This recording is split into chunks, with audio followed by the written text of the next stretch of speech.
Well, this is a fundamental concept. Gold as a form of fiat currency has been around for millennia. It has stood the test of time. It has traditionally weathered the storm and is what many people will turn to when there's uncertainty and turbulence or choppy markets. And only one has to only look at the fate of the cryptocurrency over the last few months. It's not a tangible asset, so it's hard to put your finger on a fixed asset for a lot of those cryptocurrencies, and they've taken a bit of a harder blow in these downturns. Whereas gold, it's a solid asset, it's a physical asset, it's a safe haven, and actually helps protect one's portfolio as a good hedge against inflation.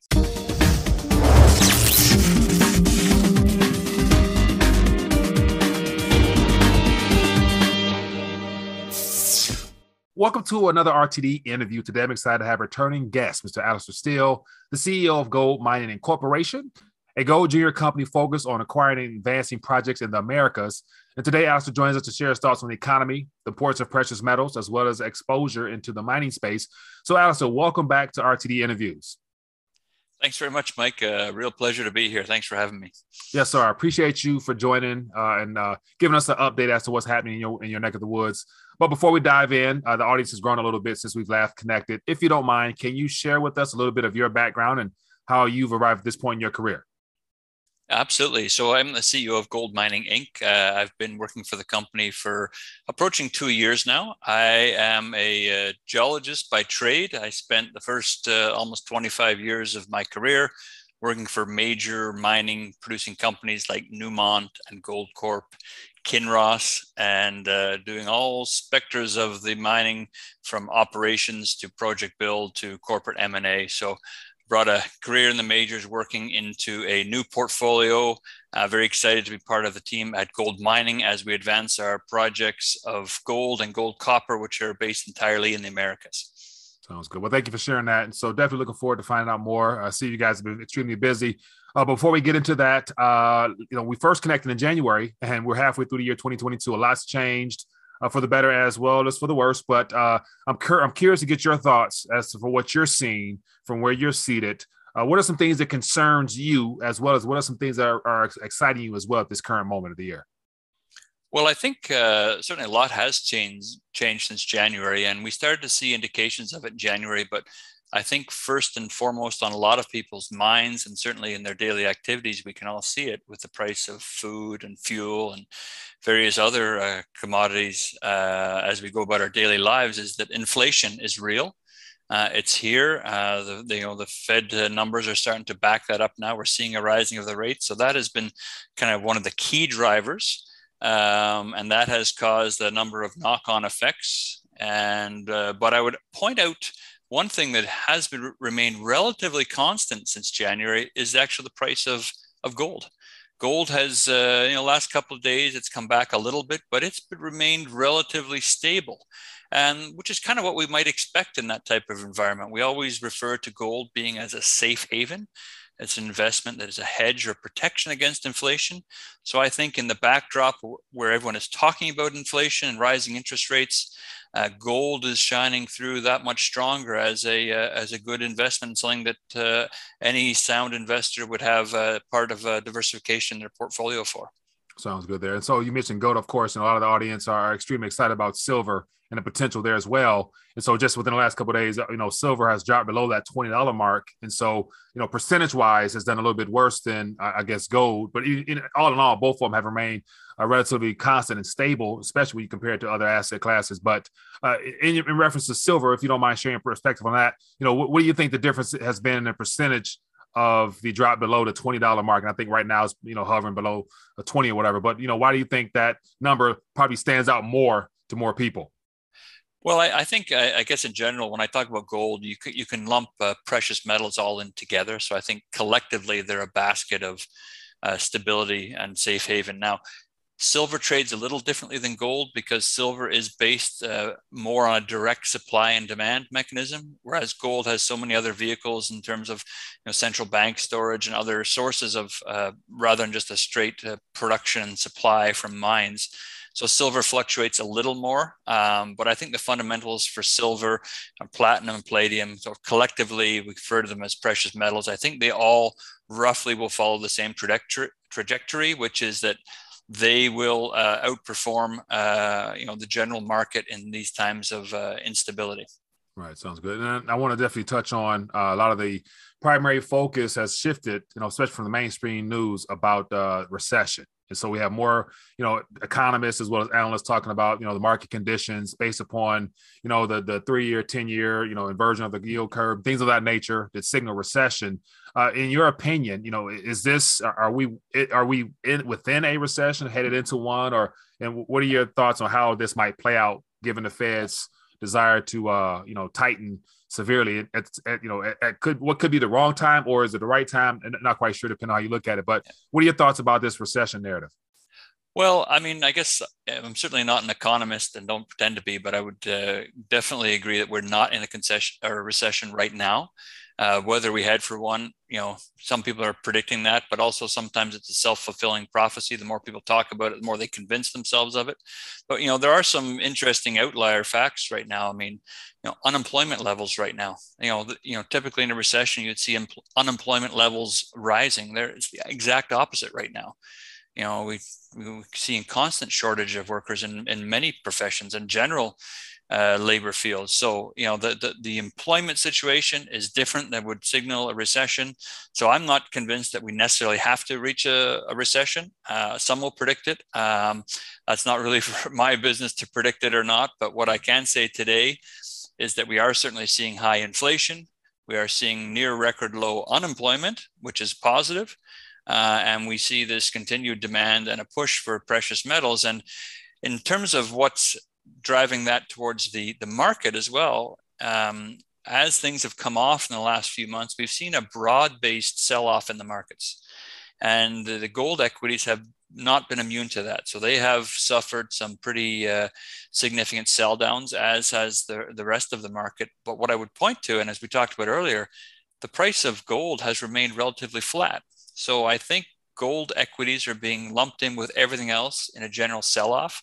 I think it's been overdone, particularly on the precious metals and gold sides. I think people will see fundamental value there, where stocks have been lumped in a general sell-off. When money comes back into the market, they're looking for those fundamental value buys where things have been oversold and to demonstrate value. And I think Goldmining Inc. is a perfect example of that. Good, solid management team, strong balance sheet, with solid projects, with an extensive inventory of resources throughout the Americas, over 32 million gold equivalent ounces. It's a value play for sure when it's in this type of environment. All right, very good point there. Now I'm curious to get your thoughts on, I'd like to cover more of the indicators as to really highlight why it's important to focus on, protection and, wealth preservation through having real tangible assets as well as exposure to the mining space. One thing that's pretty much uncommon is having a stronger dollar now, but also last day or two, based upon some things the Fed said, markets reversed a little bit. But, do you pay attention to much of, the Dixie as far as the trade weighted dollar and its impact on metals, of course, because usually, they usually go opposite, but it hasn't really played out that way as of now. You're right. They don't always follow in the same step as they have done in the past. But what I would say with the stronger dollar is that many of the gold mining operators who have operations outside of America are actually showing some improvement in their costs. They're reporting in US dollars, but many of their costs are in local currency. So they're actually seeing some favorable costs there when they convert to US dollars. So that is actually a positive impact for some of the operators, which is helping to offset some of the ongoing inflationary concerns. So it'll be very interesting over the next couple of months as the producers announce their quarterly results, how the cost impact is showing on the bottom line for the producers. And I think what that will demonstrate to many companies and to many investors is that good quality assets with solid cost base and low operating costs are getting harder and harder to find. Companies will be very proactive in managing their top assets, and they're actively on the hunt for new assets. So, companies such as ours, which is a very diverse and extensive portfolio in the Americas, these are sought after targets, sought after projects for the majors who are looking to fill gaps in their own pipelines. All right, good point there. Now, I'd assume, being in the gold space, in particular in the mining space, in the Americas, meaning North and South, you have to pay attention to global events as they unfold, especially when it comes to gold in particular. And I assume you pay attention to what's happening out east with the announcement of a new alternative currency. We got the BRICS, the G7, all those issues just starting to collide. And speculation is that, gold will be brought back into the equation at some point, just to reestablish credibility in the monetary system. From the gold mining space, that's definitely going to be favorable for, those who have exposure to gold or whatnot. But, how much do you pay attention to world events from your seat in reference to what happens with gold and things of that nature? Because it definitely impacts your company as well. It's a great question, and we're on a global scale here, and yet the globe is shrinking in terms of technology and infrastructure, and how much interconnected global events can have on all of our lives, and particularly in the precious metal space, it's no different. So yes, we're very cognizant of that. We're very cognizant of the events that are happening in the Ukraine, impacts that the central banks globally are having with their, perhaps a shift back to more, gold-backed currency, for example. This is a fundamental concept. Gold as a form of fiat currency has been around for millennia. It has stood the test of time. It has traditionally weathered the storm, and is what many people will turn to when there's uncertainty and turbulence or choppy markets. And one has to only look at the fate of the cryptocurrency over the last few months. It's a little it's not a tangible asset, so it's hard to put your finger on a fixed asset for a lot of those cryptocurrencies, and they've taken a bit of a harder blow in these downturns. Whereas gold, it's a solid asset, it's a physical asset, it's a safe haven, and actually helps protect one's portfolio as a good hedge against inflation. All right, good point. Now, before we dive into more of recent events with gold mining, I'm just curious to get your thoughts on, just because I love to be kept up to date on the gold to silver ratio, just because a lot of people use that as a way to gauge where we're at in relation to the price or what comes out the ground, because there's a big distortion there. And so I assume it's about 90 or so as of right now, 90 to 1. And so based upon what you see when you do your survey and you have your result in the mines there, what are you guys seeing, if you don't mind sharing with us? Well, you're quoting a number, and we can look it up and see what it is today. But it is, whether it's $80 or $90, it's a little higher than the historical trend for the last 10, 20 years.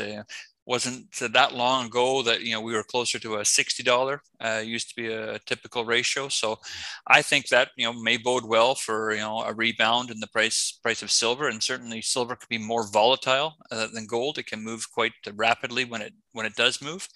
Our company, although we're primarily gold based, we do have a fairly significant portion of silver on a couple of our assets, which occurs as a byproduct. We've got over 25 million ounces of silver on our books, and that's goes into our gold equivalent reporting to get to our overall totals. But we're certainly more than 80% exposed to gold. We do have some silver, and that ratio will bounce around because silver has tended to be a little more volatile than gold. But I would still put silver in with the basket of precious metals in a very favorable light right now. Sounds good. Now let's dive into gold mining. So I've had a chance to get caught up as to just some recent. I guess you guys have some additions to the team there as well, and just more progress down in the South America region. So for those that might be new, perhaps, can you give us a brief synopsis as to what gold mining entails, and then we'll jump into some of the nitty gritty. Yeah, absolutely. So we do have a diverse portfolio of projects throughout the Americas. We have 11 projects with resources on them in 5 different countries: the U.S., Canada, Brazil, Colombia, and Peru. So all solid mining jurisdictions. A very extensive resource base with those projects. We have over 16 million gold equivalent ounces in the measured and indicated category, and a further 16 million gold equivalent ounces inferred. So very extensive portfolio. We have a couple of key projects which we've been active on. And we can talk about some of those active advancements, but I would point out that some of our lesser projects or smaller projects, we're also looking at ways to unlock value from those projects. And very recently, we announced a transaction with Nev Gold, where we optioned out a project that we own in Idaho, our Almaden project. We'd only acquired that project in 2020. It was a little lower priority for us, but fit in very well with NevGold and their strategy of drilling in nearby Nevada and growing a regional play. So for a project that we had acquired for just over $1 million Canadian, we realized and daylighted a headline value of over $16 million on the latest transaction with NevGold. So we think that's a great win for us. It's a good project for NevGold to advance. And because we will be taking a significant equity position in NevGold, we also stand as Goldmining and our shareholders, we also stand to benefit from any upside where NevGold goes and drills that property and makes a discovery. Sounds good. So let's, so I think we first connected in the beginning of January this year. And so since then, you guys have brought some new people on the team. So let's just walk through timeline a little bit. So since we last connected in January, you guys, I saw brought on a mineral resources director. So share with us a little bit of the progress and, where we've gone. Let's just tip off from back in January. Yeah, so in January, we had announced a PEA, preliminary economic assessment of our La Mina project in Colombia. We were very excited by the results there. It showed strong economics, showed a net asset value of over $300 million. And we saw exploration potential there. So we saw that as an opportunity to advance that project and grow it. And to do that, I thought it best that we put together the best quality technical people around. So we have added a director of mineral resources. We have added a VP of exploration. And last year we added a VP of engineering or project work. So with those three individuals, we've added over 100 years of experience working for majors and intermediate mining companies, solid operating track records, major discoveries, major project builds, bring a lot of depth to our team to move our projects along. And that moves us into some of the activities we have been doing this year to move our projects. So we did follow up the positive economic assessment work that we've done at La Mina with a drill program. That's at our La Garucha target, which is very nearby the existing resources. There was some very encouraging drill holes from a previous operator. We think there's a possibility for a discovery to add resources there. So we commenced a small drill program. At the end of April, we announced those results just a few weeks ago and some very encouraging results. We're showing a very big system there of gold and copper mineralization, 345 meters, core length of 0.74 gram per ton gold equivalent. So a good solid grade gold and copper over a very wide width. We're very encouraged that that will lead to the possibility to expand the resource, which will directly impact the positive economics on that project. And adding a couple of technical people to our team lets us do that in-house, lets us manage our own projects and take ownership for them. So exciting news on that one project. But I would be remiss to not point out that the VP exploration we've added on will also be taking on a role to focus on our Whistler project in Alaska, and he will lead the activities advancing that. And we did announce that we're putting our Whistler project into a new wholly owned subsidiary called US Goldmining Inc. And that lets us focus on that project. We would like to move that through to a potential public offering or an IPO later this year. We had tremendous success when we did an IPO last year by creating Gold Royalty Corp. And that put over 20 million shares of Gold Royalty onto our balance sheet. It is worth close to $50 million on the balance sheet. That was a great win for us. We'd like to try and do something similar with Whistler. We think nothing better than a US-based project, based in the US, a US company. It can be potentially US listed and led by a geologist, very experienced working in the north. I knew this person, Tim Smith, from when he worked for Kaminak Resources. He led a team that had a major discovery next door to Alaska in the Yukon, over 5 million ounces his team had found there. That project was subsequently acquired by Gold Corp for over $500 million. So an experienced explorer, experienced working in the north, is a great lead to advance our Whistler project, and nothing better than a US-based project, which we've renamed and launching to go forward as US Goldmining Inc. Good. Now, also, just to share with us, I saw that you guys, if I'm not mistaken, are in the uranium space as well. So you guys have some exposure to that as well. Share with us what's that about. Well, we're very much a gold focused company, but you point out an interesting anomaly in our portfolio from a previous transaction. We have a significant uranium project called Rhea, which is in the Athabasca Basin, part of Alberta, which hosts some of the highest grade uranium deposits on the planet. And uranium has been getting a lot of attention as a source of green energy lately. There's a lot of exploration activity there. There are junior explorers springing up all over the camp there looking for targets. And they have small postage stamp type land packages. Mm-hmm. We actually have a massive land package. It's 125,000 hectares. So it's a huge area in a very prospective area. And really, it gets no recognition in our portfolio or on our balance sheet. So really, we would like to try and daylight value from that project as not our core interest, but maybe as a farm out or spin out. And really, that gives gold mining shareholders exposure and really a free option on value we might realize from a uranium project. Interesting. So just just to get a broader viewpoint as to the totality of what you guys asset-wise, what you guys have, share with us what's about the combined market cap of all the different assets that you guys have with all your projects, give or take.